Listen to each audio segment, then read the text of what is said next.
Cerita ini menceritakan tentang sebuah desa gaib, tempat berkumpulnya para lembut yang disebut dengan Ringin Pitu. Kala itu, seorang perempuan yang kebetulan bertugas sebagai guru di suatu desa pernah tersesat masuk ke Ringin Pitu. Tak hanya wanita itu, ternyata banyak warga di sana juga pernah tersesat di sana. Ada yang berhasil pulang dan ada juga yang hilang di sana. Kejadian serupa menimpa seorang anak kecil yang sudah tidak memiliki ayah dan ibu. Semua warga panik mencari anak itu, termasuk sang wanita yang merupakan guru dari anak itu. Apakah anak itu bisa ditemukan? Hai, Assalamualaikum warahmatullahi wabarakatuh. Selamat datang di channel Podcom. Pada horror story kali ini, kami akan membacakan sebuah cerita horor yang berasal dari thread Lakun Story, Kampung Lelembut Ringin Pitu. Jika kalian ingin membaca cerita ini langsung dari sumbernya, silakan kunjungi dan follow akun Twitternya yang linknya sudah kami sertakan di deskripsi. Dan jika berkenan, bantu kami dalam mengembangkan channel ini dengan cara like video ini, subscribe, dan nyalakan lonceng notifikasinya agar kalian tahu cerita horor terbaru dari Podcom. Bismillahirrohmanirrohim, mari kita mulai ceritanya.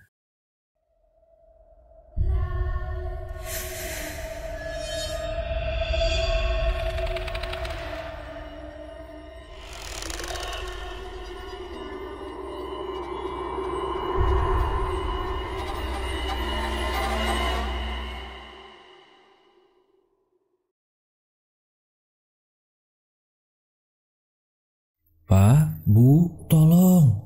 Teriakku dengan berjalan cepat ke arah kerumunan orang yang saat itu kulihat di tempat tersebut. Namun anehnya, bukannya menjawab teriakanku. Mereka semua hanya diam dengan tidak sekalipun menghiraukanku yang saat itu memang sedang dalam keadaan kebingungan. Dan karena kurasa teriakanku saat itu tidak didengar oleh mereka, aku pun akhirnya mempercepat langkahku agar aku segera sampai di kerumunan orang-orang tersebut agar aku bisa segera mendapatkan bantuan. Langkah demi langkah, malam itu kutapaki dengan penuh rasa ketakutan yang sangat luar biasa. Suara gending Jawa yang terdengar lirih ditambah bau bunga sedap malam yang juga tercium dengan sangat kuat, seolah-olah sudah menjadi tanda jika aku memang tidak seharusnya berada di tempat tersebut. Dan singkat cerita, setelah aku sampai di kerumunan orang-orang yang kulihat tersebut, aku pun seketika menyapa salah satu orang yang ada di tempat tersebut, seraya memberi tanda jika aku sedang membutuhkan bantuan. Pak, Bu, tolong!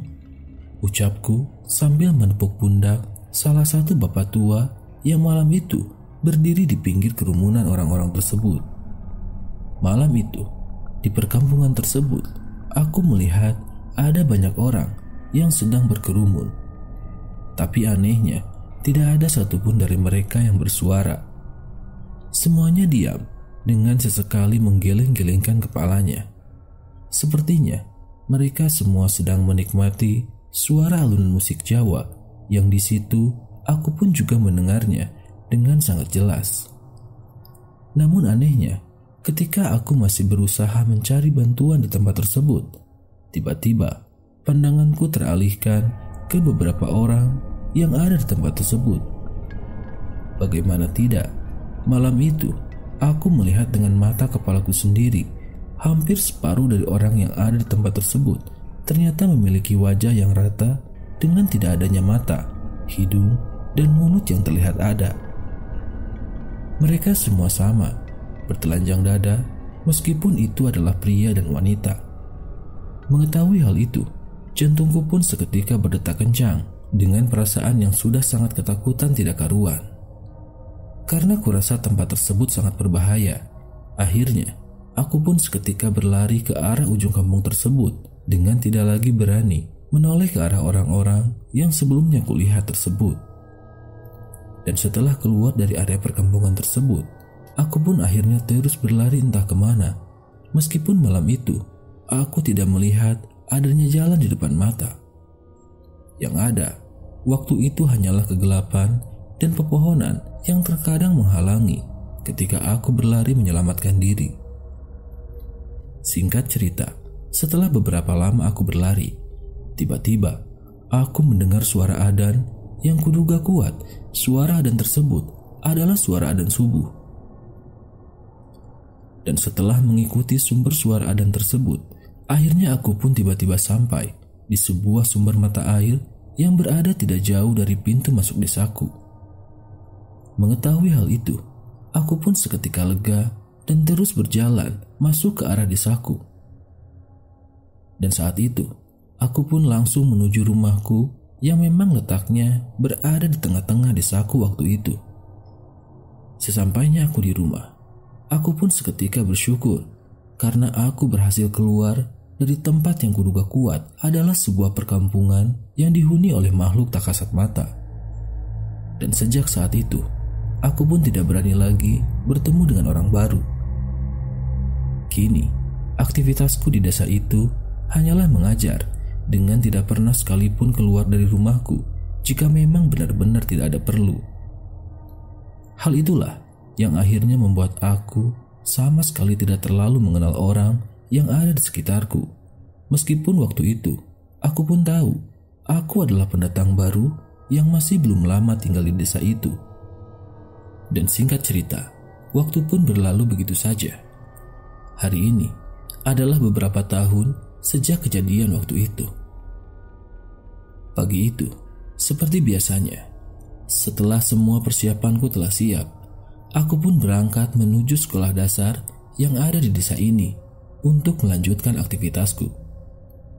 Namun anehnya, setelah aku sampai di sekolah, pagi itu, tiba-tiba aku melihat ada beberapa wali murid yang terlihat sedang mengobrol dengan kepala sekolahku.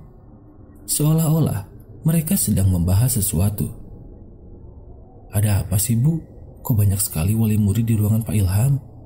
tanyaku ke salah satu rekanku yang saat itu berada di ruangan guru bersamaku. "Rama hilang, Bu. Sudah 2 hari gak pulang," jawab rekanku dengan singkat. "Loh, kok bisa, Bu? Terus gimana? Rama itu murid kelas 6 kan, Bu?" imbuhku. "Iya, Bu. Saya juga gak tahu tuh gimana. Tapi kata Bu Dewi, terakhir dia lihat Rama masih main sekitaran pos ronda," jawab rekanku. "Pos ronda yang ada di ujung desa itu ya, Bu?" sahutku. "Iya, Bu. Ya sudah ya, aku mau ngajar dulu. Kamu ada jadwal jam berapa?" sahut rekanku sambil berjalan pergi meninggalkanku.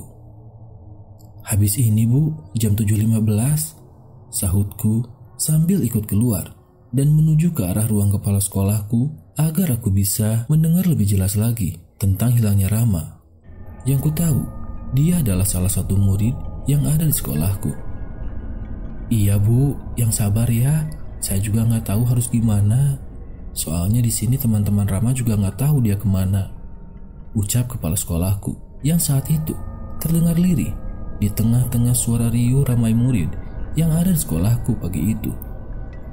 Dan kurasa semua itu bukanlah urusanku. Akhirnya aku pun mencoba untuk tidak menghiraukannya dan segera masuk ke dalam kelasku untuk mulai pelajaranku. Singkat cerita, pagi itu pun berlalu begitu saja. Siang harinya, ketika aku pulang mengajar, aku pun seperti biasa kembali menuju rumahku dengan berjalan kaki karena waktu itu kendaraan bermotor memang jarang dijumpai di desa ini. Namun anehnya, di tengah-tengah aku berjalan pulang, siang itu aku kembali melihat ada beberapa warga yang terlihat sedang duduk-duduk dan sedang membicarakan tentang kehilangan Rama. Kasihan anak itu, kedua orang tuanya sudah meninggal, tinggal bersama neneknya dan sekarang dia malah menghilang. Gimana ya nasib Bolin? Pasti sangat sedih ditinggal cucu satu-satunya, ucap salah satu warga yang kudengar saat itu. Karena aku semakin penasaran dengan semua itu, akhirnya aku pun mampir ke rumah salah satu warga tersebut dengan maksud ingin mengetahui lebih jelas tentang hilangnya Rama. "Rama hilang mulai kapan ya, Bu?" ucapku tanpa basa-basi sambil ikut duduk bersama ibu-ibu tersebut. "Oh, Bu Linda toh?" "Iya Bu, jadi Rama hilangnya katanya sih 2 hari yang lalu. Tapi sebelum menghilang, ada yang mengaku sempat melihat Rama bermain di area pos ronda. Itu loh yang ada di ujung desa," ucap ibu-ibu tersebut dengan jelas. "Loh, gak dicari Bu sama perangkat desa atau RT RW? Kan kasihan," sahutku. "Iya Bu, ini masih dalam proses pencarian Bu, tapi belum ada hasilnya. Katanya sih kemungkinan Rama masuk hutan dan tersesat di sana Bu. Jadi pencarian dilakukan hanya di area hutan saja Bu," sahut ibu-ibu tersebut. "Jadi kasus ini gak dilaporin ke polisi Bu atau ke tim SAR gitu?" Ibuku. "Enggak Bu, di sini jauh dari kota. Jangankan ke kantor polisi, ke kantor kecamatan saja kita sudah jauh Bu," terang ibu-ibu tersebut dengan jelas. Mengetahui hal tersebut, aku pun akhirnya berpamitan untuk pergi sambil terus memikirkan keadaan Rama. Dan sesampainya aku di rumah, sore itu aku dikagetkan dengan adanya Mas Lutfi yang saat itu tiba-tiba berada di depan rumahku dan sepertinya sedang menungguku. Mas Lutfi adalah salah satu warga desa yang tinggal tidak jauh dari rumahku. "Ada apa Mas?" ucapku. "Bu Linda, saya mau tanya sesuatu," jawab Mas Lutfi dengan raut wajah yang terlihat lesu. "Oh iya, silakan masuk Mas. Maaf, saya baru pulang ngajar," sahutku dengan santai. Dan setelah kami berdua duduk di dalam rumahku, akhirnya Mas Lutfi pun mulai menceritakan maksud dan tujuannya datang ke rumahku. "Bu Linda sudah tahu kalau salah satu murid ibu yang bernama Rama telah menghilang beberapa hari yang lalu Bu," ucap Mas Lutfi memulai percakapan. "Iya Mas, kenapa ya?" sahutku. "Dia sepertinya hilang di sekitar hutan Bu, di sebelah desa ini. Saya dan beberapa warga sudah menyisir area hutan, tapi tidak membuahkan hasil. Mungkin di sini Bu Linda bisa sedikit membantu kami, itu pun jika Bu Linda berkenan," terang Mas Lutfi menambahkan. "Loh, apa hubungannya Mas dengan saya? Saya kan di sini pendatang. Saya bukan asli orang sini loh Mas. Jadi saya tidak tahu menahu tentang seluk-beluk hutan yang ada di desa ini. Masnya sepertinya salah orang. Kenapa nggak minta bantuan tim SAR, kecamatan, atau kepolisian saja Mas?" jawabku dengan tegas. "Ini masih kita upayakan Bu. Besok kalau kami tidak berhasil menemukan Rama, baru kami akan buat laporan ke tingkat kecamatan. Karena masalahnya ada yang mengaku melihat Rama pergi dengan seseorang ke arah hutan. Jadi dugaan kami sementara Rama tidak hilang Bu," ucap Mas Lutfi. "Oh gitu ya Mas," sahutku. "Ibu tahu kan ringin pitu?" ucap Mas Lutfi tiba-tiba. Mendengar hal itu, aku pun seketika terkejut bukan main. Karena menurut pengetahuanku, hanya akulah yang tahu tentang tempat tersebut. Karena seingatku, aku tidak pernah menceritakan tentang kejadian waktu itu kepada siapapun. "Hah? Mas Lutfi tahu ringin pitu?" sahutku dengan kaget. "Saya dulu juga pernah hilang di situ Bu, tapi sayangnya saya lupa detailnya. Karena waktu itu saya tersadar tiba-tiba sudah berada dengan bantuan orang tua dan beberapa warga," ucap Mas Lutfi dengan jelas. "Kampung Lelembut Ringin Pitu," ucapku dengan kembali mengingat kejadian waktu itu. "Iya Bu, saya yakin Rama ini sekarang ada di situ. Kalau nggak ada yang jemput, dia nggak akan bisa pulang. Dia masih kecil Bu, kasihan. Dia yatim piatu. Di rumah dia tinggal hanya dengan neneknya. Kalau ibu tidak keberatan, besok pagi ayo Bu ikut dengan saya ke hutan tersebut untuk mencari Rama," ajak Mas Lutfi. "Baik Mas, saya bantu," jawabku mantap dengan tidak ada satupun ragu di pikiranku. "Terima kasih Bu, besok pagi saya kesini lagi ya Bu. Kita berangkat bareng sama warga yang lain," ucap Mas Lutfi sambil berpamitan pergi. "Iya Mas. Mas Lutfi tahu dari mana saya pernah ke tempat itu?" tanyaku. "Saya diberitahu Pak Hadi Bu. Di desa ini Sebenarnya ada beberapa warga yang juga pernah masuk ke kampung lelembut itu, tapi semuanya lupa jalan masuknya karena mereka tidak sadar kenapa mereka tiba-tiba sampai di kampung tersebut. Termasuk saya, Bu, tutur Mas Lutfi. Pak Hadi itu siapa, Mas? Tanyaku. Beliau bisa dibilang sesepuh desa ini, Bu, tapi karena beliau lumpuh, beliau jadi tidak bisa membantu banyak dalam pencarian ini. Entah dari mana beliau tahu. Menurut penuturan beliau kemarin, terakhir yang masuk ke Ringin Pitu adalah salah satu warga desa. Dia pendatang baru dan bisa keluar dengan selamat. Dan karena menurut saya pendatang baru di sini hanyalah ibu, jadi saya langsung ke sini dan ternyata benar, ibu ternyata pernah masuk ke Ringin Pitu, jawab Mas Lutfi dengan jelas. Dan setelah obrolan sore itu berakhir, keesokan harinya, aku pun sudah ditunggu oleh beberapa warga yang di situ juga ada Mas Lutfi dan adik perempuannya. Selamat pagi, Bu. Ini saya ajak adik saya, biar ibu gak perempuan sendirian di rombongan ini, ucap Mas Lutfi sambil mulai menata barang-barang bawaannya. Loh Mas, barangnya kok banyak banget? Jauh ya tempatnya? Sepertinya enggak deh, tanyaku. Jauh, Bu. Kalau masuk hutan, jalan kaki sekitar 4 jam. Tenang saja, aku dulu juga gitu kok. Aku juga bingung. Ternyata tempatnya jauh, saut Mas Lutfi. Dan setelah semua persiapan kami telah selesai, pagi itu, sekitar pukul 8 pagi, akhirnya kami memulai pencarian. Pagi itu, aku bersama 9 orang warga berjalan pelan ke arah jalan hutan yang memang terletak di ujung desa ini. Selama perjalanan, tentu saja aku menyempatkan diri untuk berbincang-bincang dengan bapak-bapak warga tersebut, sekaligus memperkenalkan diri sebagai pendatang baru. Karena sejujurnya, sejak pertama kali datang ke desa ini, aku sama sekali belum terlalu kenal dengan semua warga desa karena kesibukanku yang memang sangat menyita waktuku. Ibu ini aslinya dari mana, Bu? Tanya salah satu bapak-bapak yang saat itu berjalan tepat di belakangku. Saya aslinya dari provinsi sebelah, Pak. Saya di sini karena pemerintah menempatkan saya di sekolahan yang ada di desa ini. Karena kebetulan waktu itu sekolah di desa ini kekurangan tenaga pengajar, dan Pak Prapto, pemilik rumah yang saya kontrak, beliau adalah rekan kerja ayah saya, ucapku dengan jelas. Iya, ibu ini gurunya anak saya, namanya Bu Linda, saut bapak-bapak yang lain. Iya Pak, salam kenal ya Pak.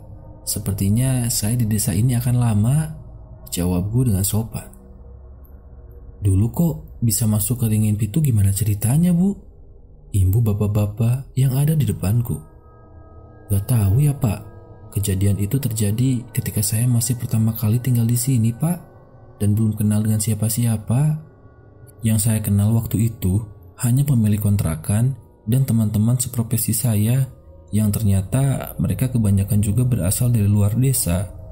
Sore itu ketika saya pulang dari ngajar, saya bertemu dengan ibu-ibu parubaya dan saya diajak mampir ke rumahnya Pak. Gak taunya tiba-tiba saya sudah sampai di kampung yang katanya kampung lelembut tersebut Pak. Tapi seingat saya letak kampungnya dekat kok, gak sejauh ini, jawabku dengan bingung. Mendengar hal itu, semua orang yang ada di dalam rombonganku pun seketika diam sambil terus melangkahkan kakinya. Bu Linda ini sudah berkeluarga, ucap Mas Lutfi mengalihkan topik pembicaraan. Insya Allah bulan depan saya nikah Mas. Calon pasangan saya teman kuliah saya dulu waktu di kota. Ya doain saja ya Mas, biar saya gak sendirian lagi tinggal di rumah kontrakan Pak Prapto, jawabku. Waduh, jadi telat nih saya kalau mau daftar jadi pasangannya Bu Linda, goda Mas Lutfi.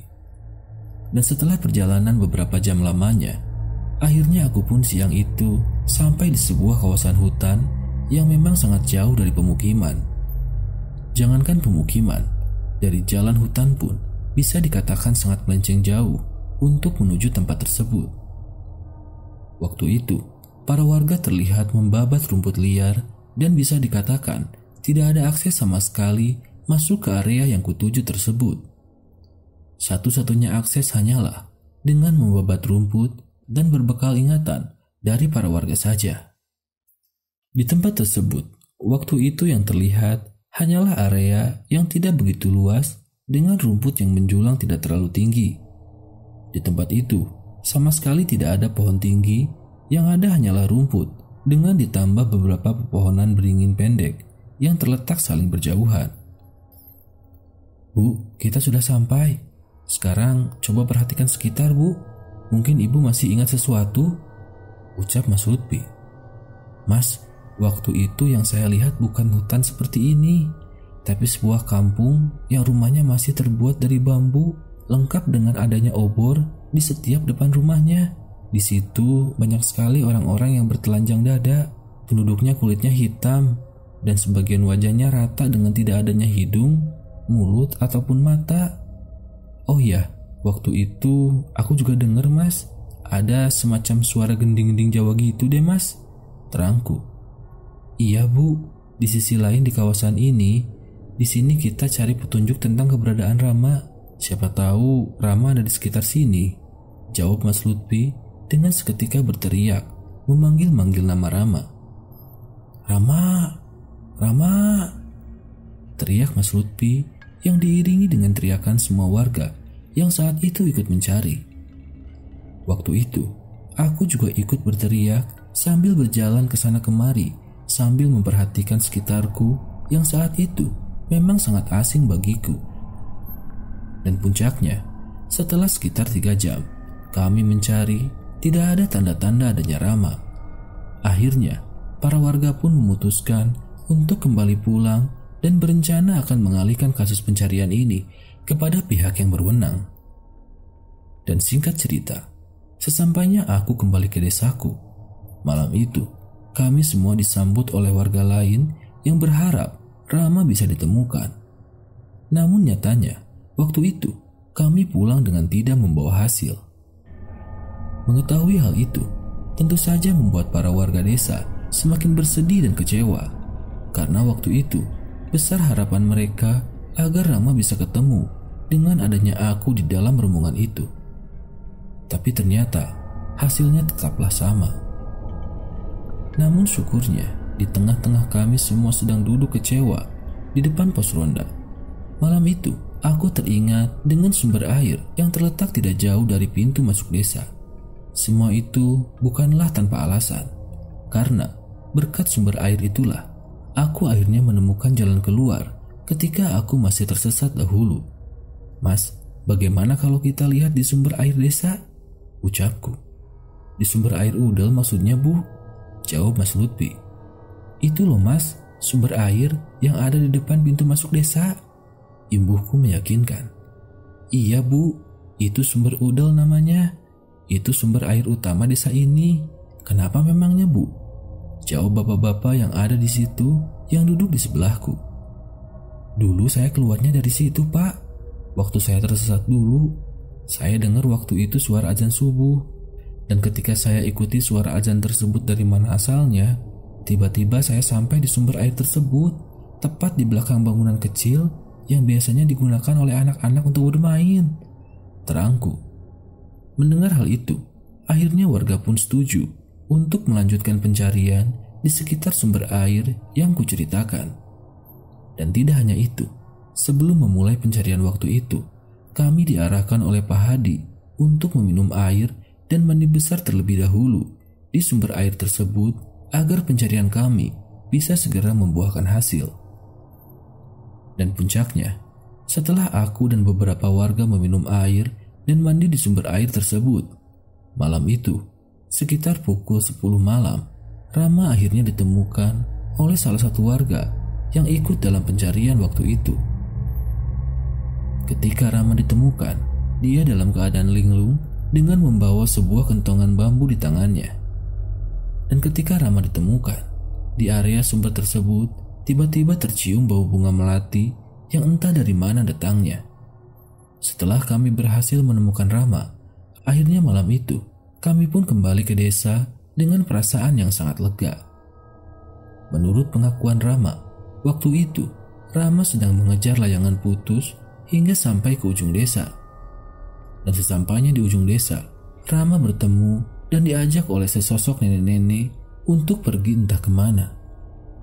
Dan setelah penjelasan itu, aku sudah tidak lagi bisa mengerti apa yang Rama bicarakan. Dia menjadi berbelit-belit dan bingung dengan apa yang dia ceritakan. Saat itu, dia benar-benar menjadi linglung tidak karuan.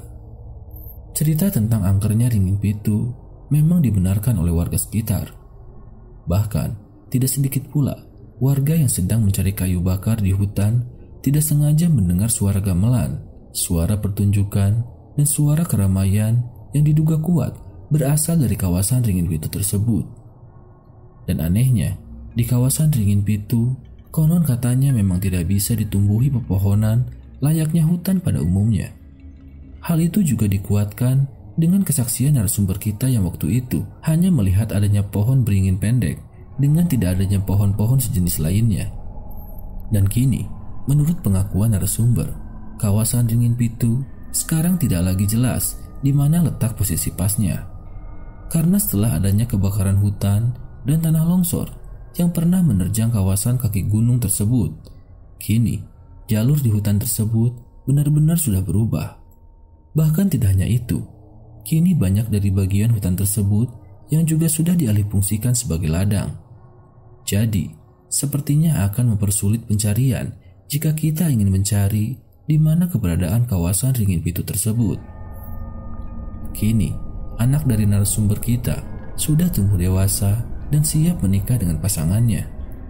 Hal ini juga menandakan jika cerita tentang hilangnya Rama waktu itu sudah terjadi beberapa puluh tahun lamanya. Akan tetapi, sampai detik ini, kami semua masih yakin jika Ringin Pitu dengan kampung lelembutnya masih ada, meskipun entah di mana letaknya. Terima kasih teman-teman, semoga cerita ini menemani hari-hari kalian.